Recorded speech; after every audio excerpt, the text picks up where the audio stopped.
Brought to you by V-Guard, co-powered by Sensodyne and Vimal. बोलो जुबां केसरी। दिलीप कुमार का वो dialogue तो आपने सुना ही होगा कि कौन कमबख्त बर्दाश्त करने के लिए पीता है। ये फिल्मी डायलॉग है, कभी चुनावी रैलियों में नहीं सुनाई देगा, लेकिन एक डायलॉग इससे ही मिलता जुलता सुनने को मिला है कि कौन उल्लू का पट्टा राजनीति में जाता है। बॉलीवुड के ही मैन धर्मेंद्र की फिल्मों, उनके एक्शन के तो सभी फैन रहे हैं, लेकिन जब धर्मेंद्र राजनीति में आए तो उसके कुछ वक्त बाद ही इससे तौबा भी कर बैठे। बीकानेर से सांसद रहने वाले धर्मेंद्र को चुनावी दंगल में उतरने का दुख भी रहा और उन्होंने इस दुख को बयां भी कर दिया। हेलो नमस्ते, चुनावी किस्से में आज कहानी बॉलीवुड सुपरस्टार धर्मेंद्र के चुनाव लड़ने की, कैसे एक ही चुनाव ने उनका राजनीति से मोहभंग कर दिया। मैं हूं मोहित ग्रोवर और अब शुरू करते हैं ये आज का किस्सा। साल 2004 का चुनाव हर किसी को याद है। वाजपेयी और आडवाणी वाली बीजेपी ने इंडिया शाइनिंग का नारा दिया था। माहौल ऐसा बन रहा था कि बीजेपी फिर से सरकार रिपीट कर जाएगी। बीजेपी को पूरा भरोसा भी था, लेकिन जब नतीजे आए तब तमाम दावे धराशायी साबित हुए और कांग्रेस की सरकार बन गई। बीजेपी ने तमाम कोशिश की थी कि सरकार बन जाए। इसी कोशिश में उसने बॉलीवुड का भी सहारा लिया। सुपरस्टार धर्मेंद्र को राजनीति में लाया गया।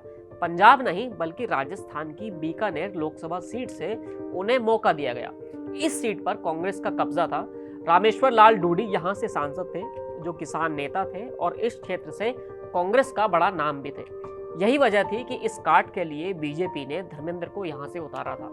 अब धर्मेंद्र जैसा बड़ा नेता वोट मांगेगा या फिर कोई वादा करेगा तो लोगों पर उसका असर तो होगा ही। ऐसा ही हुआ। बीकानेर की सीट पर 2004 का चुनाव हुआ तो पूरे देश से अलग यहाँ पर माहौल दिखा। बीजेपी की ओर से चुनाव लड़ने वाले धर्मेंद्र को 48% वोट मिले। कांग्रेस के रामेश्वर लाल डूडी को 42% वोट मिले। धर्मेंद्र की जीत का अंतर 60,000 वोट का था।